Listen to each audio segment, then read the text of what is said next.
ድግምተኞች እዛው ላይ ጠብቀዋችሁ የሚመለሰውን እድል እንደገና በመተት የመውሰድ ሁለት ሰዎች አጠገብ ያሉ እና የትኛው እንደሆነ እርግጠኛ ለመሆን የማያችባቸው ምልክት ከምን ላይ ተነስቼ እገሌ ነው ብዬ ድምዳሜ ላይ ልድረስ የምትለው ይህንን በደንብ ልብ አድርጋችሁ እንድታሰምሩበት ፈልጋለሁ።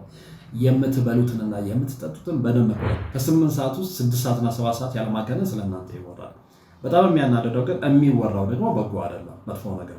የሚበላው ምግብ ከመመገቡ በፊት ያማትባል፣ ይጸለያል፣ ለአምላኩ ምስጋና ያቀርባል፣ የሚጠቀም ቅባ ቅዱስ ይጠቀማል። ያንን በደንብ ኮንትሮል ያደርጓቸዋል። እኔ በኋላ የተረዳሁት ቅዱስ ጸበል ነው እዛ ቦታ ላይ የሚረጨው። ያንን አይፈልጉም፣ ምክንያቱም ድል ሊወስዱ ነው የመጡት። ከዚህ በፊት ሞክረው በተወሰነ መልኩ ከተሳካላቸው በኋላ እንደገና ግን በሱ ጥንካሬ ያን ነገር አስመልሶታል።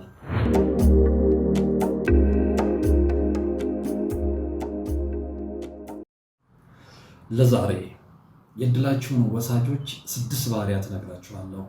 ከዚህ ላይ በመነሳት እነዚህ ሰዎች እድላችሁን የወሰዱ አእምሯችሁን የሰረቁት እነማን እንደሆኑ በቀላሉ ልትለዩ ትችላላችሁ ማለት ነው።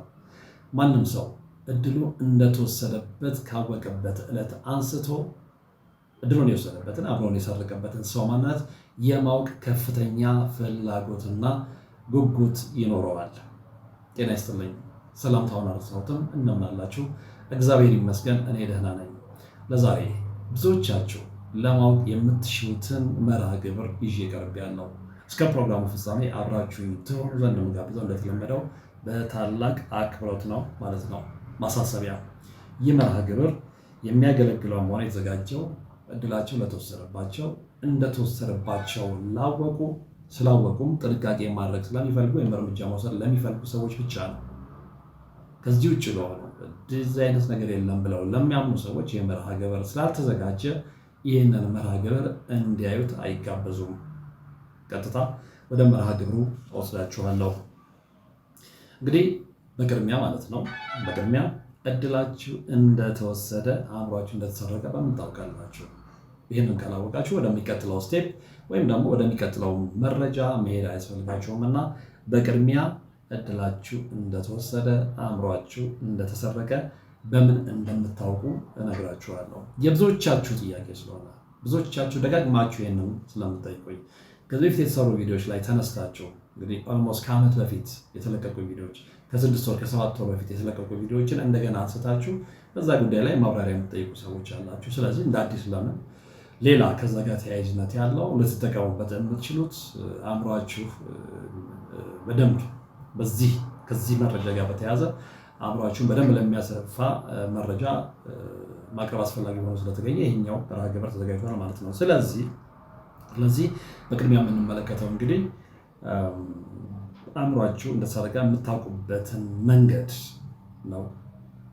አንደኛ፣ የደረጃ ተማሪዎች የነበራችሁ ባንድ ይወርዳችሁ መጨረሻ ትሆናላችሁ። እድላችሁ እንደተወሰደ ከምታውቁበት መንገድ መካከል አንደኛው ይሄኛው ነው። ደረጃ ተማሪ ነበራችሁ አይደለም? ከክፍላችሁ ከሆል ሴክሽን አንደኛ የምትወጡ ልጆች ነበራችሁ። ነገር ግን በድንገት ሊያም ደግሞ እጅግ በጣም በፈጠነ ሁኔታ ከዛ ደረጃችሁ ላይ ወርዳችሁ መጨረሻ ደረጃ ላይ ትቀመጣላችሁ። ተማሪዎች እስኪገርማቸው፣ የክፍል ጓደኞቻችሁ እስኪገርማቸው፣ መምህራኖቻችሁ እስኪገርማቸው፣ ወላጆቻችሁ እስኪገርማቸው፣ በዙሪያችሁ ያሉ ሁሉ እስኪገርማቸው ነው። አትገረሙ። በመንፈስ አሰራር ላይ ያለን ግንዛቤና እውቀት አናሳ ስለሆነ ነው እንዲህ አይነት ነገር በህይወታችን ላይ ሀፕን ሲያደርግ በጣም የምንደነቀው የምንገረመው። ይህንን የሚያውቅ ሰው ግን ልካ እንደዚህ ሆነ ከዚህ አንጻር ነው ብለው ወደ እርምጃና ወደ መፍትሄ ነው የሚሄደው። አንደኛው ይሄ ነው። ሁለተኛው የማስታወስ ችሎታችሁ ልክ አእምሯችሁ እንደተወሰደ እንደተሰረቀ እድላችሁ እንደተወሰደ አእምሯችሁ በከፍተኛ ደረጃ የማስታወስ ችሎታውን ያጣል። የማስታወስ ችሎታውን የዛሬ ዓመት፣ የዛሬ 2 ዓመት፣ የዛሬ 3 ዓመት ያነበቡትን እስከ ገጹ መጽሐፍ የሚያስታውሱ ሰዎች ልክ ይሄ ችግር ከገጠማቸው ጊዜ ጀምሮ ግን ትላንትና ያነበቡትን ትላንትና ያጠኑትን ሁሉ ማስታወስ ይቸገራሉ። እንዲህ አይነት ሁኔታ በህይወታቸው ላይ ከተከሰተ ሰዎች ጋር ብዙ አውርቻለሁ። በዚህ ሰዓት ላይ በጣም ጎበዝ ተማሪ ነበርኩኝ፣ በዚህ ሰዓት ላይ የደረጃ ተማሪ ነበርኩኝ፣ ግን ከጊዜ በኋላ እንዲወርኩ ብላችሁ የነገራችሁኝ ሰዎች ታስታውሳላችሁ እና ሁለተኛው የማስታወስ ችሎታችሁ ይጠፋል፣ እድላችሁ እንደተወሰደ፣ አእምሯችሁ እንደተሰረቀ። ሶስተኛው መምህሩ የሚያስተምረውም ሆነ እናንተ ቁጭ ብላችሁ የምታነቡት ነገር አይገባችሁም።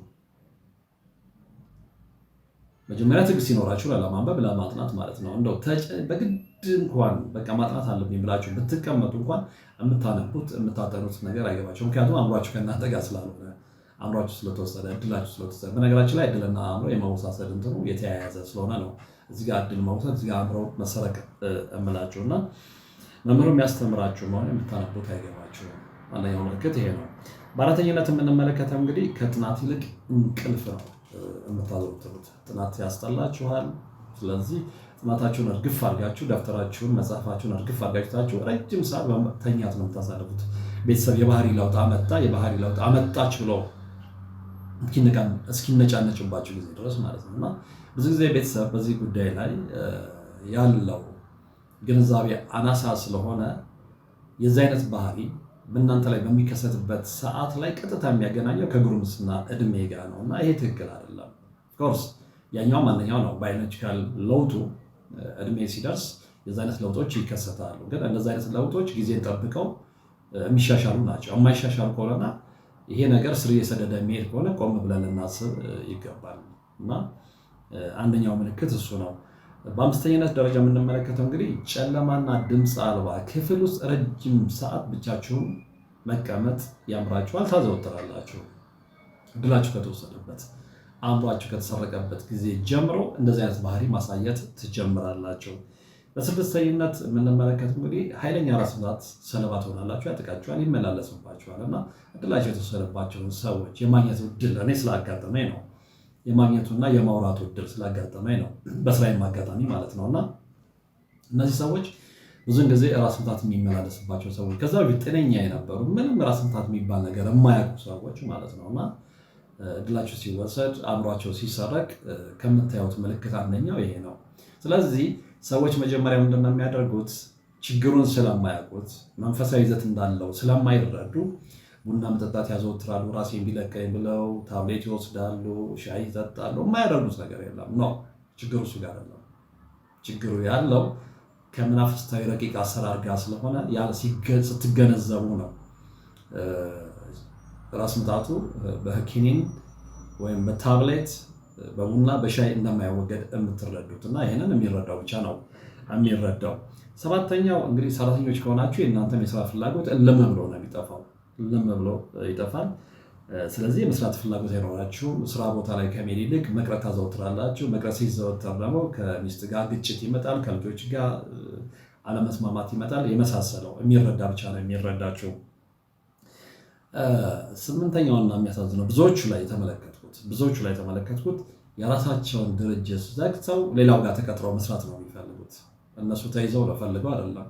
ወላጅ እዚህ ጊዜ ይነሳና ምን አይነት ድድብና ነው የራስን ድርጅት ዘግተህ እንዴት ተቀጥረህ ትሰራለህ? ብዙ ነገር ይከሰታል። ይሄ ብዙ የተያዘ ነው የሚያውቀው የምንለው ለዛ ነው። እና የራሳችሁን ድርጅት ዘግታችሁ ድላችሁን ለወሰደባችሁ አእምሯችሁ ለሰረቀባችሁ ሰው ማገልገል ትጀምራላችሁ። ማገልገል ብቻ አይደለም ባሪያ ትሆናላችሁ። የሚገርማችሁ እንግዲህ በዘረኝነት ላይ ያስቀመጥኩት ነገር ምንድን ነው? ከዛ ቤት መልቀቅ ብትፈልጉ እንኳን ፍራፍራት ይላችኋል፣ ትሸበራላችሁ። ስለዚህ የእውነት አንዳንድ ጊዜ ለቀቅ የሚያደርጋችሁ ጊዜ የለም። ለቀቅ ሲያደርጋችሁ ምንድን ነው የምትሉት? እኔ ስንትና ስንት ሰው ቀጥሬ አስተዳደር የነበርኩኝ ሰው፣ ስለዚህ ለምንድን ነው የራሴን ድርጅት ዘግቼ ሰው ጋር ተቀጥሬ የምሰራው? ስለዚህ ለቀቄ ወደ ራሴ ድርጅት እንደገና ማንቀሳቀስ አለብኝ ብላችሁ በምታስቡበት ሰዓት ላይ አእምሯችሁ ተወስዷልና፣ አእምሯችሁ ተሰርቋልና፣ እድላችሁ ተወስዷልና ፍርሃት ነው የሚላችሁ። ስለዚህ አእምሯችሁ የሚያስበው አእምሯችሁ ውስጥ የሚቀረጸው ሀሳብ ምንድን ነው? ከዚህ ወጥቼ ብሄድ አይሳካልኝም፣ እወድቃለሁ፣ ቤተሰቤ ይቸግራል፣ ልጆቼ ይራባሉ፣ ሚስቴ ጎዳና ልትወጣ ትችላለች። የመሳሰለው ሀሳብ ክፉ ሀሳብ ነው ወደ ውስጣችሁ የሚመጣው። ምክንያቱም አእምሯችሁ ተወስዷል፣ እድላችሁ ተወስዷል። ስለዚህ በእናንተ እድልና በእናንተ አእምሮ እየተጠቀመ ያለው ሌላ ሰው ስለሆነ ማለት ነው እና ከራሳችሁ ይልቅ የራሳችሁ ሻት ኦፍ አድርጋችሁ ሰው ጋር ነው ተቀጥራችሁ እንደ አህያ የምትሰሩት፣ እንደ ፈረስ የምታገለግሉት ማለት ነው። እና ይሄ ብዙዎች ላይ የተመለከትነው ነው። እና አንዳንድ ቦታ ላይ አይታችኋል። አንዳንድ ድርጅት ውስጥ የራሳቸውን ድርጅት ዘግተው ተቀጥረው የተቀጠሩበት ቦታ ላይ ረጅም ሰዓት የሚያገለግሉ ሌላው ሰራተኛ የደሞዝ እድገት አግኝቶ የስርዓት እድገት አግኝቶ ወደ ሌላ ቦታ ላይ ትራንስፈር በሚያደርግበት ሰዓት ላይ እነዛ ሰዎች ግን ከራሳቸውን ድርጅት ዘግተው መጥተው እዛ ቤት ውስጥ ረጅም ሰዓት ያገለግላሉና ልጆች እንቆቅልሽ ይሆንባቸዋል። እንቆቅልሽ ቢሆንባቸው ለምን መሰላቸው? ስለማያውቁት ነው። ስለማያውቁት ያ ሰውዬ ተይዟል፣ ያ ሰውዬ አምሮ ተሰርቋል፣ ያ ሰውዬ አምሮ ተወስዷል። ችግሩን የሚያውቀው ባለቤቱ ብቻ ነው። በነገራችን ላይ ባለቤቱም ችግሩን የሚያውቀው ምንድን ነው? በቃ መፍራቱን ከዛ ቤት ለመውጣት ሲያስብ መፍራቱን ከዛ ቤት ለመውጣት ሲያስብ ሽብር እንደሚለው ውስጡ እንደሚሸበር ውስጡ እንደሚፈራ እንጂ ላይ የተደረገለትን ነገር የመድኃኔዓለም ጣልቃ ገብነት ከሌለ ላይረዳው ይችላል። ስለዚህ እሱ የሚወስደው ምንድን ነው? አይ በቃ እዛ ጋር እኔ ማኔጅመንት ላይ ደካማ ነኝ፣ ስለዚህ ስራ ላይ ብቻ ነኝ ጎበዝ፣ እዛ ቦታ ላይ ሆኜ በቃ በስራ ይሻለኛል፣ እኔ ከራሴ ድርጅት ጋር ምን አጨቃጨቀኝ፣ እዛ ጋር ግብሩ ገለመሌ ቢሮ ማስተዳደሩ ምናምን፣ ስለዚህ ደሞዝ እያገኘው ብለው የሚያስቡ ሰዎች በርካቶች ናቸው። በጣም ችሎታ ኖሯቸው ሌላው የሚተርፉ የተጨበጨበላቸውን ሰዎች በየሙያ መስከሩ ያላያችሁ ግን የራሳቸውን ነገር ሲከፍቱ ፌል ያደርጋሉ። ክፋቱ ደግሞ ያ መንፈሱ ነው የሚፈልገው ያንን ነው። ፍርሃት አይደለ ይለቅላችሁ የሚፈልገው እናንተ በሁለት እግራችሁ ቆማችሁ ማየት ስለማይፈልግ ማለት ነው። ብዙዎች እንዴ እናንተ ጎበዞች ናቸው ለዛ ሰው ላም ከምትሆኑ ሁሌ ከምትታለቡ ወደ ራሳችሁ ለምን አትመጡም ተብለው የሞከሩ ሰዎች በሞከሩ በአንድ ወርና በሁለት ጊዜ ውስጥ ፌል ያደርጋሉ። ያ ደግሞ የበለጠ ተጽዕኖ ያሳድርባቸዋል። እነዚህ ሰዎች የሚወርቁት ችሎታ ስለሌላቸው አይደለም፣ አእምሯቸውን ያኛው ሰው የሚጠቀሙባቸው ሰውዬ ስለወሰደው እድላቸውን እሱ እየተጠቀመበት ስለሆነና በዚህ አይነት ሁኔታ ውስጥ በጣም ሰለባ የሆኑ በርካታ ሰዎችን እናውቃለን በዙሪያችን። ሌላው አስረኛው ምልክት ምንድን ነው? በስራ ጫና ብትጎዱ እንኳን እዛ ቤት ውስጥ እንደ አህያ ነው የምትሰሩት። የፈለገ ስራ ጫና በርደው ነው ቢኖር ደስ እያላቸው ነው ለዛ ሰው የምታገለግሉት፣ ምክንያቱም ኖርማሊ ተቆጣጥሯቸዋልና ማለት ነው።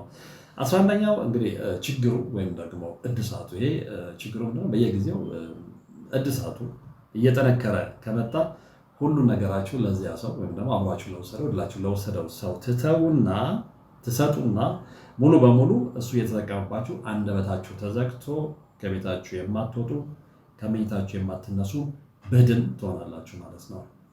ይሄ መጨረሻ ላይ ችግሩ በጣም ጠንክሮ እድሳቱ በጣም በየጊዜው እየታደሰ ወደ እናንተ የተላከ ከሆነ ይህን ስራ የማትሰሩበት ደረጃ ትደርሱና ምክንያቱም አብሯችሁን ያ ሰው ይወስዱታል። ስለዚህ እናንተ ቀፎ ናችሁ፣ ምንም አታደርጉለትም። ስለዚህ በእናንተ እድል ነው የሚጠቀመው፣ በእናንተ አብሮ ነው የሚጠቀመው። ስለዚህ እናንተ ቤታችሁ ገብታችሁ በደህና ሆናችሁ ብታኙም he doesn't care። እንዲህ አይነት ሰዎችን በግሌ የማውቃለሁ። ማሳያ አንደኛው በጣም በቅርብ የማውቀው የወዳጆቼ ወንድም ነው። እንደውም እድሉ ገጥሞኝ ከአንዴም ሁለቴ ሶስቴ አግኝቼዋለሁ ፐርሰናሊ በአካል ማለት ነው። እና ታሪኩን ነግሮኛል። ወዳጆቼ በጣም ነው ያዘንኩት። ከልጅነቱ ጀምሮ ነው አክቲቭነቱ፣ አእምሮ በጣም ጉብዝናው ስለሚታወቅ ነው አእምሮ የተወሰደው። አሁን ይሄ ለአንዳንዶች ግራ የሚያጋባቸው ግለሰቦች አሉ። አእምሮ እንዴት ይወሰዳል? ምን ይሰርቃል? ነው በደንብ ይወሰዳል። ስለሚወሰድም ውጪዎቹ ምን ደረጃ ላይ እንደደረሱ መጨረሻ ላይ እነግራችኋለሁ። እና ያን ነገር በደንብ ጠንቅቀው ስላወቁት በሪሰርችም በምንም እኛ ጋር ነው እንደዚህ አይነት ነገር ላይ ቦታ የማንሰጠው። እነሱ ፊልምም ሰርተውበታል፣ መጽሐፍም ጽፈውበታል። እነግራችኋለሁ የመጽሐፉና የፊልሙ የቲቪ ኤፒሶዱንም እነግራችኋለሁ መጨረሻ ፕሮግራም የማጠቃለያ ማለት ነው። እና አንደኛው ይሄኛው ነው። በጣም በቅርብ የማውቃቸው ወዳጆቼ ወንድምና ስቶሪውን በደንብ ነግሮኛል። ከልጅነቱ ጀምሮ ነው አእምሮ የተወሰደው።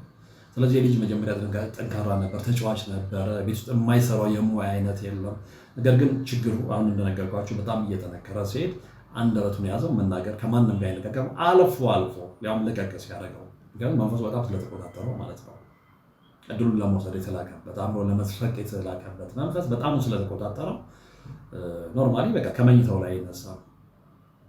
እንደውም እነሱ በጣም ጠንካራ መንፈሳዊ ወንድሞች ሲሆኑ እሱ እድለኛ ነው። በተቻላቸው መጠን እንደምንም እየተነሱ ሁሌ ያጸልዩታል፣ ሁሌ ያሰግዱታል። በዛም ነው ያለው። በነገራችን ላይ ወንድሞቹ እነሱ ባይሆኑ ምናልባት የዚህ ልጅ ነውና መጨረሻው አሳዛኝ ሊሆን ይችላል። በህይወቱም ላይኖርም ይችላል። በጣም ከባድ ነው።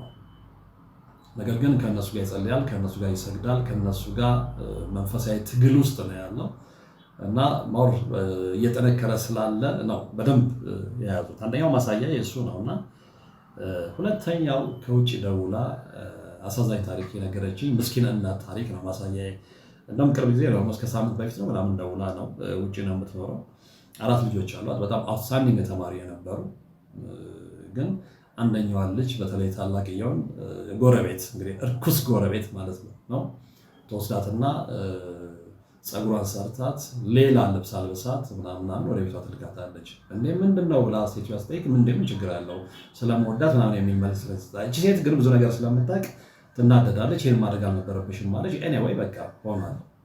በዛች ልጅ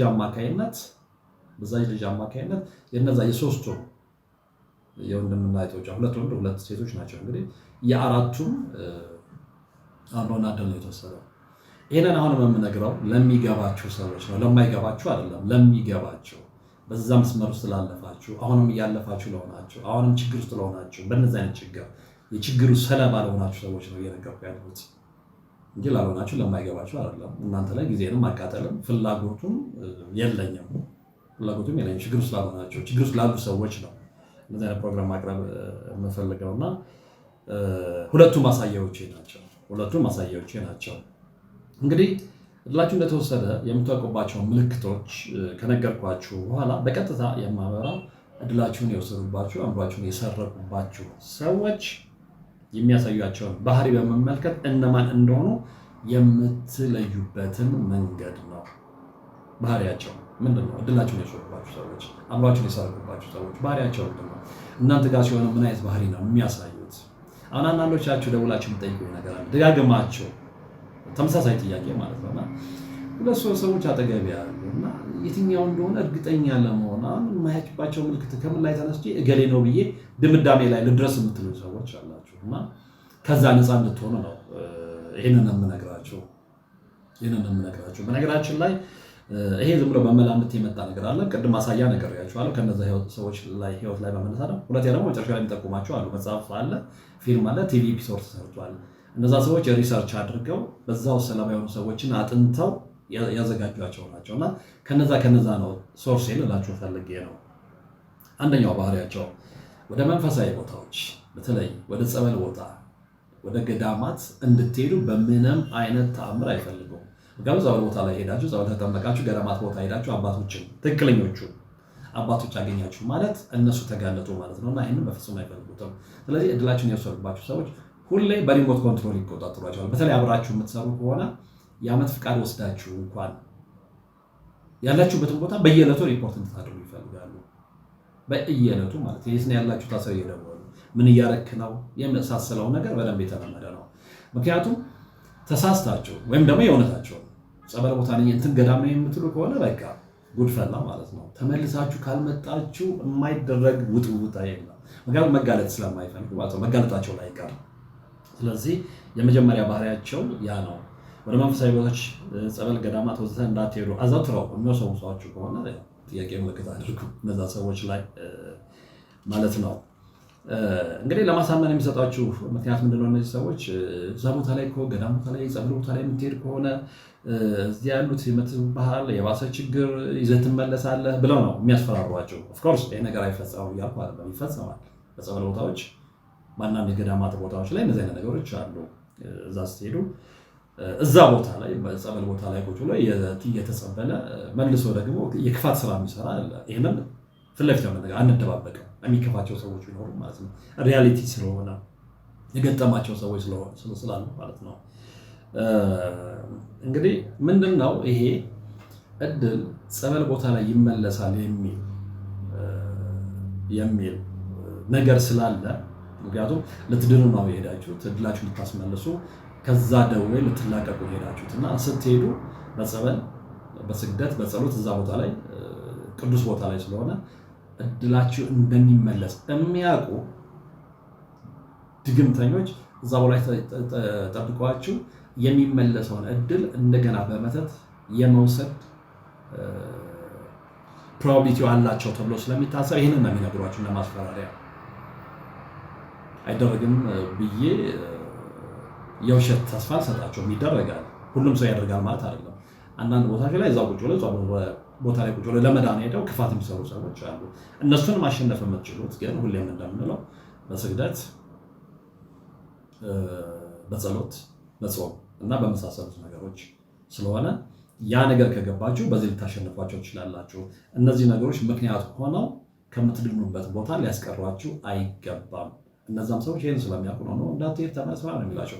እነሱ ግን ለእናንተ አዝነው ሳይሆን እዛ ቦታ ላይ እንዲጋለጡ ስለማይፈልጉ ነው። ይህንን በደንብ ልታውቁ ይገባል። እኔ አንድ ጓደኛ አለኝ፣ በጣም ጠንካራ መንፈሳዊ ልጅ ነው እና እሱ ላይ ይሄንን ክፋት የሰራ ሰው እንግዲህ በጣም ጎበዝ ስለሆነ እሱ ጋር ተቀጥሮ የሰራ ስለነበረ የእሱን እድል ለመውሰድ የእሱን አእምሮ ለመውሰድ ምንድነው የሚያደርገው? የሆነ ቦታ ላይ ልጅ በጣም መንፈሳዊ ቦታዎች ላይ ዘውትራል። ይደውልና የት ነህ ነው የሚለው። እዚህ ቦታ ሲለው በቃ ሽብሩን ልነግራችሁ አልችልም። እና ይሄ ልጅ በደንብ ስለሚያገኝ ያው በስግደቱም በምኑም እየተዋጋው መጨረሻ ላይ በደንብ ማንነቱን ካሳየው በኋላ ነው የተለያዩት። እና እሱም ማሳያ ይሆነኛል የዚህ ወዳጄ እውነታ ማለት ነው። እና ተቀጥሮ የሚሰራበት ቦታ ላይ እንደው እሱ ላይ የሚገርማችሁ እንትን ያለበት በምንድን ነው? እጁን በመጨበጥ ነው። እጅ በመጨበጥ እግዚአብሔር ይጠብቃችሁ እኮ እንግዲህ ውሏችሁ ከብዙ ሰው ጋር የሚያገናኛችሁ ነው። ከብዙ ሰው ጋር አብራችሁ እንድትበሉ እንድትጠጡ ውጭ ስትሆኑ ጾማችሁን አትውልም። ማን እንደሆነ ልትለዩ አትችሉም። እግዚአብሔር ይጠብቃችሁ፣ ራሳችሁንም ጭምር እየጠበቃችሁ በጸሎት በስግደት በቅባ ቅዱስ ማለት ነውና እና ይሄ ልጅ እንጨብጦ ነው። ከዛ በኋላ እጄ ሁሉ አልሰራም አለኝ ነው ያለኝ ሲነግረኝ። ከዛ በኋላ ግን ያው ልጁ ጠንካራ መንፈሳዊ ተጋድሎ ያለው ልጅ ስለሆነ በጸበልም እና በነገርኳችሁ ሁሌም በምነግራችሁ መምህራኖቻችንን በሚያስተምሩት ዘዴ ተጠቅሞ ራሱን ነፃ ያወጣ ልጅ ነው እና ይሄ ልጅ ሁሌም ጸበል ቦታ ላይ ሲሄድ ከዚህ ካለቃው ጋር ወይም ከቀጠረው ጋር ሁሌ ጸብ ውስጥ ነበር። አዝኖለት አይደለም ይህንን ምክንያት የሚሰጠው እዛ ጸበል ቦታ ላይ እሱ እንዲጋለጥ፣ ምክንያቱም የሚጠረጠር ሰው ስላልሆነ በፍጹም እንደዚህ አይነት ሰው ነው ብላችሁ የምትገምቱ ሰው ስላልሆነ በኋላ ማንነቱን ሲነግረኝ በጣም ነው የደነገጥኩት። በርቀትም ቢሆን ይህን ሰው አውቀዋለሁ እንዲህ አይነት ከዛ በኋላ ብዙ ነገሮችን ነገረኝ። ስለዚህ አጠገባችን ያሉ ሰዎችን አናቃቸውም ብላችሁ ለዛ ነው እና እግዚአብሔር ይጠብቀን፣ እግዚአብሔር ይጠብቃችሁ። ሌላም እንግዲህ ይህን የሚያደርጉት እንዳይጋለጡ ነው ብያችኋለሁ። በሁለተኛ ደረጃ ባህሪያቸው ምንድነው? የሚያሳዩት ባህሪ ድላችሁን የወሰዱ ወይም አእምሯችሁን የሚሰርቁ ሰዎች የእናንተን ትንሽ ማግኘት ወይም ደግሞ ትንሽ ለውጥ፣ ትንሽ መሻሻል ዓመት ሙሉ ለጎረቤት ዙሪያችሁ ላይ ያሉ ለመስሪያ ቤት ባልደረቦች ሁሉ ሊያወሩ ይችላሉ። ይህ መለያ ባህሪያቸው ነው። በዚህ በደንብ ልትለዩዋቸው ትችላላችሁ። ለምንድን ነው? ሌላው ሰው ለምሳሌ በጣም ቀላል ምሳሌ ዝገራጅ በጣም ቀላል ምሳሌ በደንብ እንዲገባቸው ስለምፈልግ አሁን ባለው ስታንዳርድ ወይ ቴሌቪዥን ወይ ሬዲዮ መግዛት ኢትስ ቢግ ዲል አይደለም ማለት ኢትስ ኖት ቢግ ዲል። የሆነ ሰው የሆነ ስራውን ሰራ በደሞዙ በመጀመሪያ ወር ደሞዙ አው ደግሞ ወለቱ ወር ደሞዙ አስቀምጦም እንትን ብሎ ቴሌቪዥን ሊገዛ የሆነ ቤቱ ዜና መስማያ ሬዲዮ ሊገዛ ይችላል። አሁን ይሄ ምንም ማለት አይደለም፣ ተራ ነገር ነው። ተራነቱ ለኔና ለናንተ ነው እንጂ እድሉን ለወሰደው ሰው አእምሮን ለወሰደው ሰው ተራ ነገር አይደለም፣ ትርጉም አለው።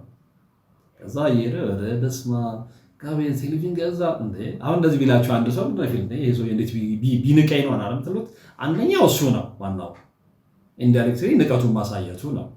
በቃ አንተ ባንተ አቅም እኔ ተቆጣጣሪ ያለው አብሮ ወስጄዋለሁ፣ እድል ነው ወስጄዋለሁ፣ እንደፈለግ ብትፈራገጥ አይደለም ቴሌቪዥን ለዕለት ጉርስ አታገኝም ነው፣ ሌላ ትርጉም የለውም። እናንተ ግን እንደምን ብላችሁ ምናምን ብላችሁ ደሞዛችሁ ምናምን ብላችሁ ያነገር አድርጋችኋል። ይሄንን እየዞረ ነው የሚያወራው። ሰዎች እስኪገረሙ እና ይሄ ታዲያ ያስወራል እንደ እስኪሉት ድረስ እነሱ ያልገባቸው ነገር አለ፣ እሱ የገባው ነገር ስላለ እሱ ያለበትን ደረጃ ያለበትን ሁኔታ ስለሚያውቅ ነው። ስለዚህ ሁለተኛ ባህሪያቸው ይሄ ስለሆነ በዚህ ልትለዩዋቸው ትችላላችሁ። ብላችሁ የሚመስሉባችሁን አእምሯችሁን የሚሰርቋቸው ሰዎች የሆነ ነገር ስታደርጉ ትንሽ ለውጥ ስታገኙ በጣም አጋነው የሚያወሩ ናቸው። በዛ ለዩዋቸው። ሶስተኛ በረባው የዕለት አጀንዳቸው እናንተ ናቸው። በጣም የሚገርመው ግን በቃ በዕለት ውስጥ እንግዲህ 8 ሰዓት 9 ሰዓት አብራችሁ የመቆየት እድሉ ካላችሁ ወይም ሌሎች ሰዎች የመቆየት እድል ካላችሁ ከእነሱ ጋር ከ8 ሰዓት ውስጥ 6 ሰዓትና 7 ሰዓት ያለማገነን ስለእናንተ ይወራል። በጣም የሚያናደደው ግን የሚወራው ደግሞ በጎ አይደለም፣ መጥፎ ነገር ነው። ለእነዚህ ሰዎች ድላችሁን ለወሰዱ ሰዎች አእምሯችሁን ለወሰዱ ሰዎች እናንተ በጎ ነገር የሌላችሁ ፍጡራን ናችሁ። ስለዚህ ሰዎች እስኪታዘቧቸው እስኪሰለቿቸው ደጋግመው ስለእናንተ መጥፎ ነገር ነው የሚያወሩት። አንድ ሁለተኛው ምንድን ነው? አንዳንዶቹ ትንሽ ነው ሊሚት ያላቸው ከሆነ እድል የሚወስዱት አእምሮን የሚሰርቁት ትንሽ እንትን የሚሉ ከሆነ በእነዛ ሰዎች ፊት ምንም ላይሏቸው ወይም እድላቸው መወሰዳቸው ሰዎች ፊት ምንም ላይሉ ይችላሉ። ከእነሱ ጋር ተለይተው ግን ከሌሎች ጓደኞቻቸው ጋር ሲሄዱ አይገርምም ይሉና ስለነሱ ያነሳሉ። እዛ እኮ አሞግሷቸው ሊሆን ይችላል። እንዲህ ማድረጋቸው ትክክል ነው ብለህ ታስባለህ ብለው ሊከራከሯቸው ይችላል። ቀደም አጠገቡ አልነበርክም? ፊት ለፊት ለምን አትነግረውም? ሰውዬው በሌለበት እኮ ስለሱ ቅድም ስታሞግሱ የነበረውን ሰውዬ አሁን ስለሱ መጥፎ ነገር ማውራት ሐሜት ነው። ሰው በሌለበት ቦታ ብትሏቸውም አይሰሟቸውም። እንዲህ አይነት ባህሪ ያላቸው ሰዎች ናቸው እድላቸውን የሚወስዱ አእምሯቸውን የሚሰርቁ ሰዎች ማለት ነው። አራተኛው ባህሪያቸው ምንድነው? የምትበሉትንና የምትጠጡትን መቆጣጠር ይፈልጋሉ። በተቻላቸው መጠን ይህንን በደንብ ልብ አድርጋችሁ እንድታሰምሩበት ፈልጋለሁ። የምትበሉትንና የምትጠጡትን በደንብ መቆጣጠር። ለምን መሰላችሁ? አሁን በደንብ የገባቸው ወዳጆች አሉኝ። እንደውም እኔ ጥሩ ነገር አስተምረውኛል። እነሱ ጥሩ ነገር አስተምረውኛል። ምንድነው? ሁሌም የሆነ ነገር አስገድዷቸው ውጭ በሚቆዩበት ሰዓት ላይ ምግብ መመገብ ይኖራል። ጾማችሁን አትውሉም። ውሃ መጠጣት ይኖራል። ሻይ ቡና መባባል ይኖራልና እዛ ቦታ ላይ ምግብ ውስጥም ስላያየሁትን ነው የምነግራቸው። ትልቅ ትምህርት ስለሆነኝ ምግብ ውስጥም ማኪያት ውስጥም ውሃ ውስጥም የሚጠቀሙበት እኔ ምግብና መጠጥ ውስጥ ቅባ ቅዱስ ሳያደርጉ ሳያማትኑ የማይጠቀሙ በርካታ ወዳጆች አሉ። ከነሱ ብዙ ነገር ጥሩ ነገር ተምሬያለሁ።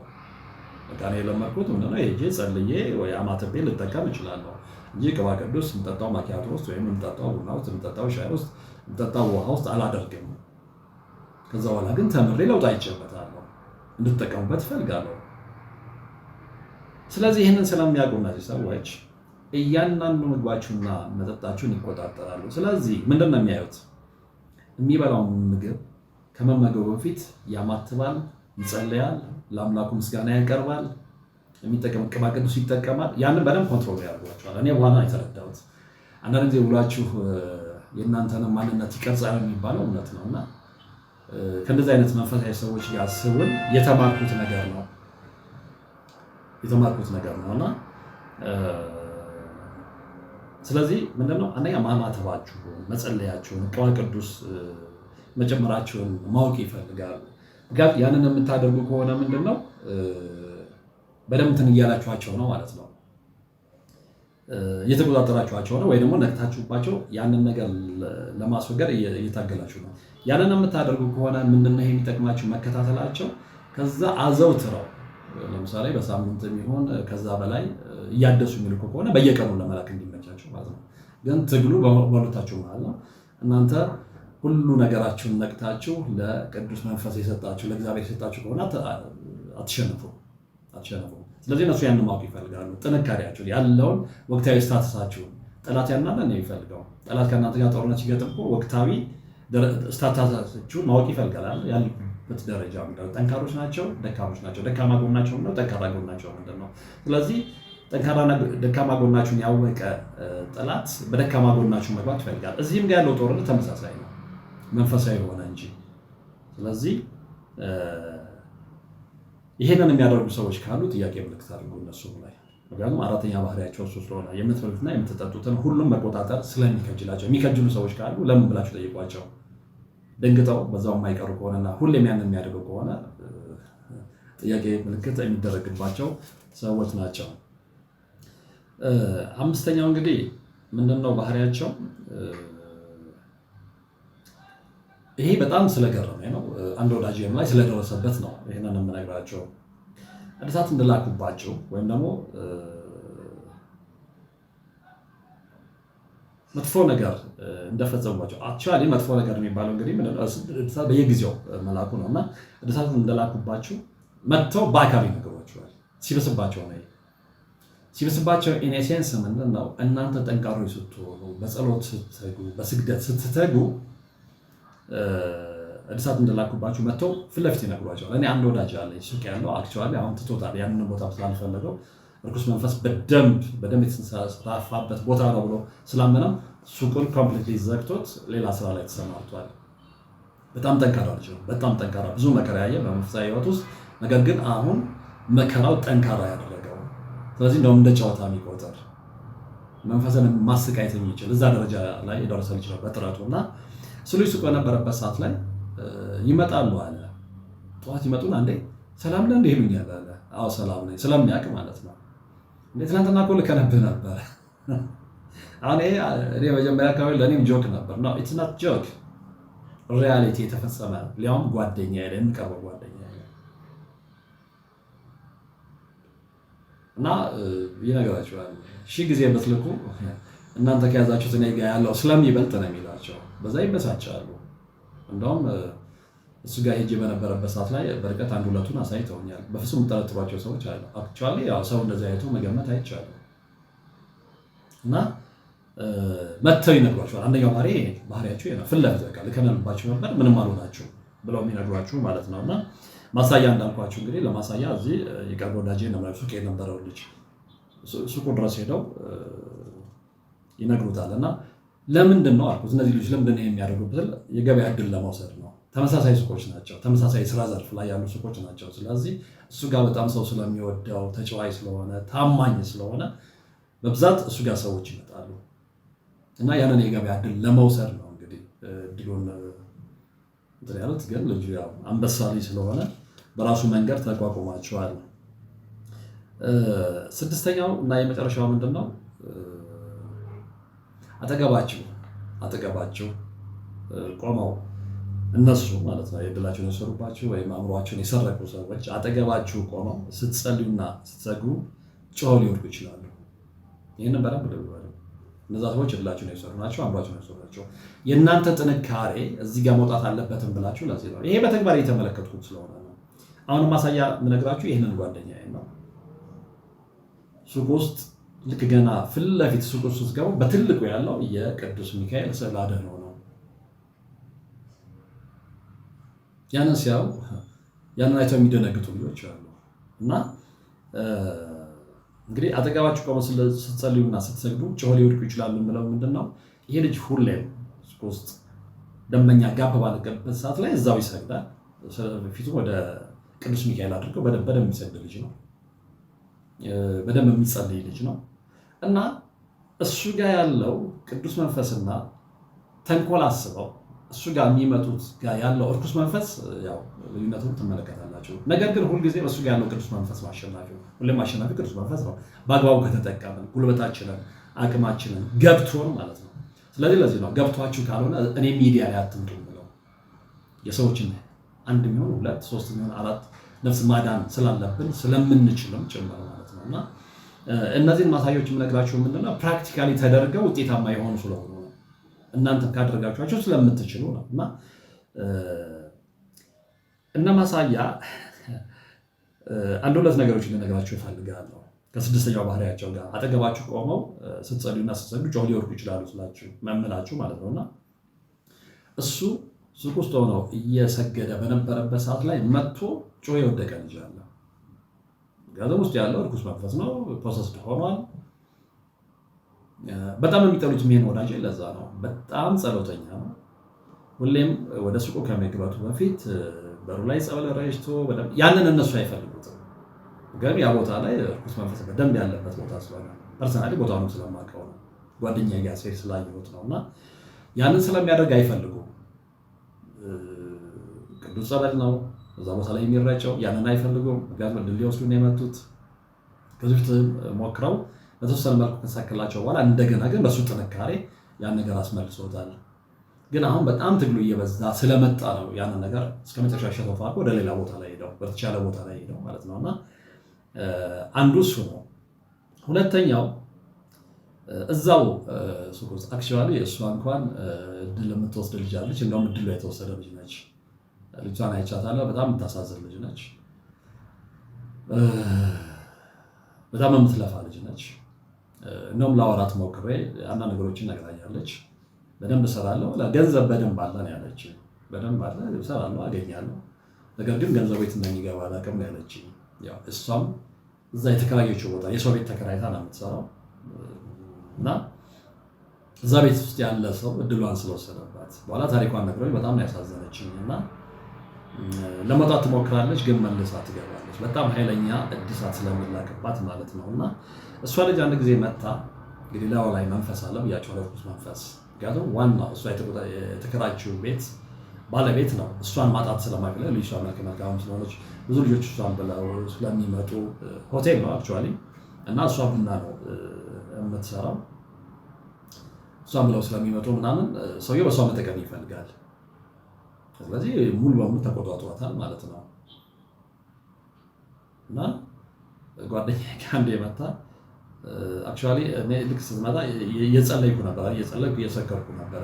የተወሰነ ሰዓት ላይ አውርታኝ በጣም ነው ጮኸችው ወደቀች። እሱ ስለገባበት ሁሌም ጸበልም ስለማይጣ ጸበል ያደርገባት ራሷን ማወቅ ቻለች። በኋላ ይዟት ነው ሄደው እና ሁሌ ትለኛለች። ሁሌ ካወራችሁ በኋላ በጣም ስለሚያሰቃየት ገብታ ብቻዋን ዘግታ ታለቅሳለች። ከዚህ መውጣት ትፈልጋለች፣ የሚረዳት ሰው ስለሌለ ማለት ነው። በኋላ ግን ያው በቅርብ እየተከታተልክ ለምን እንደዚያ አታደርግም ብየው የሆነ ነገር አድርገውላት ትንሽ አሁን ትሻላለች አይ ቲንክ። እና ስድስተኛው ባህሪያቸው ይሄ ነው የምላችሁ ፈልጌ ነው። እድላችሁን የሚወስዱና አእምሯችሁን የሚሰርቁ ሰዎች እናንተ ጠንካሮች ከሆናችሁ ባላችሁበት ቦታ ላይ ሆናችሁ እንኳን ስትጠነክሩ አጠገባችሁ መቆም አይችሉም። እናንተ ውስጥ ያለውን ቅዱስ መንፈስ እነሱ ውስጥ ያለው እርኩስ መንፈስ ሊቋቋሙ አይችልም። ይሄ የሆነ ነገር ነው እየነገርኳችሁ ያለው። ስለዚህ እነዚህን 6 ባህሪያቶች ከተመለከታችሁ እናንተ ላይ መጥፎ ያደረጉትን እድላችሁን የወሰዱትን አእምሯችሁን መቆጣጠር ወይም ደግሞ አእምሯችሁን የሰረቁትን ሰዎች በቀላሉ ልትለዩዋቸው ትችላላችሁ። ነገር ግን መፍትሄው ስምትሉኝ ከሆነ መፍትሄው እንደነገርኳችሁ ነው። የጓደኞቼ ማሳያ ዝም ብዬ አይደለም የሚያጣውላችሁ። ከጠነከራችሁ ትችላላችሁ። ይሄ ወዳጄ ብያችኋለሁ፣ በጣም ስትራግል ውስጥ ያለ ልጅ ነው። ነገር ግን ስለገባው በቅርበትም ደግሞ መምህራኖቻችን ስለሚያውቃቸው በእነሱ ትምህርት ስለሚጠቀም ስለሚመከር እና ያንን ተግባራዊ ስላደረገ ራሱን ነፃ አውጥቷል። ራሱን ብቻ አይደለም በነገራችን ላይ ቤተሰቡንም ነፃ አውጥቷል። ባለቤቱም ጠንካራ ነች፣ በጣም ጠንካራ ልጅ ነች። አንድ ሁለቴ ቤታቸው ተጋብዤ ሄጄ አይቻታለሁ። በጣም ጠንካሮች ለነገራችሁ ከምችለው በላይ እንደውም እሷ ስፔሻሊ ጸጋ በደንብ ያላት ልጅ ነች። በደንብ ጸጋ ያላት ልጅ ነች። ያንን በተግባር ስለተመለከትኩ ነውና የእናንተ ጥንካሬ ነው የሚወስናችሁ ልላችሁ ፈልጌ ነው። አሁን ይህን ሁሉ ከነገርኳችሁ በኋላ አንዳንዶች ስለ ዕድል መወሰድ፣ ስለ አእምሮ መሰረቅ ምናምን ስለማያውቁ ግራም ስለሚጋቡ የማወቅ ፍላጎትም ስለሌላቸው ምናልባት አንድ ቀን ጊዜ ደረቷቸው አይናቸውን መግለጽ የሚፈልጉ ከሆነ የምጠቁማቸው ነገሮች ይኖሩኛል። ለእናንተ በደንብ ገብቷቸው ለምትከታተሉት የምጠቁማቸውና ነጮች በዚህ ጉዳይ ላይ የተደረገው ነገር ምን እንደሆነ በደንብ ያው እንግዲህ ምንጩም ከነሱ ስለሆነ ማለት ነው። ምንጩም ተንኮሉም ከነሱ አይደለ፣ በደንብ ስለገባቸው መጽሐፍ እስከ መጽሐፍ ቀርታ ፊልም እስከ መስራት ቴሌቪዥን ኤፒሶድ ላይ እንደዚህ አይነት ነገሮችን እስከ ማስተላለፍ ደርሰዋል። ስለ ዕድል መወሰድ፣ ስለ ፎርቹን ቴከሮች፣ ዕድልን ስለሚወስዱ ሰዎች፣ ስለ ክፉ ሰዎች ሰርተዋል። እና ግንዛቤ የተሻለ ነገር ሊኖራችሁ የምትፈልጉ ከሆነ በመጽሐፍ በኩል የላውራ ሪችን ዘ ባይንዲንግ ዊች ኤንድ ዘ ፎርቹን ቴከር የሚለው መጽሐፍ ማንበብ ትችላላችሁ። ከዚህ በፊትም አይ ቲንክ የጠቀስኩት ይመስለኛል። እና ፊልም ላይ ስንመጣ የ2019 ፊልም አለ ዘ ፎርቹን ቴከር የሚል ሙሉ ፊልም ነው። ሙሉ የስክሪን ፊልም ማለት ነው። እኔ ሰዎች በደንብ ስላወቁት በደንብ ስለገባቸው መሀላቸው ላይ የሰዎችን ዕድል የሚወስዱና የሚጠቀሙ ሰዎች ስላሉ ከዛ ላይ ተነስተው እነዚህን የሰሩት። እኔም ደግሞ በ2015 የተሰራ ቲቪ ኤፒሶድ አለ ተከታታይ ክፍል የቴሌቪዥን ማለት ነው። እና እሱም ባት ሾርትስ ፎርቹን ቴከር ነው የሚሰኘው። ስለዚህ እነዚህ ዝም ብለው ይመጡ አይደለም። ማህበረሰቡ ውስጥ እርጉማኖች እንዳሉ ስለታወቀ የሰውን ከእግዚአብሔር የሰጠውን ዕድል ከእግዚአብሔር የሰጠውን ንጹህ አእምሮ የሚወስዱ ሰዎች እንዳሉ ስላወቁ መጽሐፍ ጽፈዋል፣ ፊልም ሰርተዋል፣ የቴሌቪዥን ኤፒሶድ አዘጋጅተዋል። እኛስ ጋር እንኳን ይህን ልንሰራ ይቀርና የተወሰነ ደቂቃ እንኳን ዩቲዩብ ላይ ቁጭ ብለን ለምንናገረው ነገር ስንትና ስንት ነገር ይችላል ነው። ኤኒዌይ መዳን ያለባቸው ሰዎች ስላሉ ማንም ምንም ቢል በተገኘው አጋጣሚ መረጃዎች ሲኖሩ እንደዚህ እናካፍላለን። የሚድኑ ሰዎች ስላሉ መዳንም ስላለባቸው ማለት ነውና እንግዲህ ከዛሬው መርሃ ግብር ብዙ ነገር እንደተገነዘባችሁ ተስፋ አደርጋለሁ። የብዙዎቻችሁ ችግር ስለሆነ ደጋግማችሁ ጥያቄ ስለምጠይቁኝ እንደው በከፊል ሙሉ በሙሉ ባይሆን በከፊል መልስ የመለስኩኝ ይመስለኛል ማለት ነው።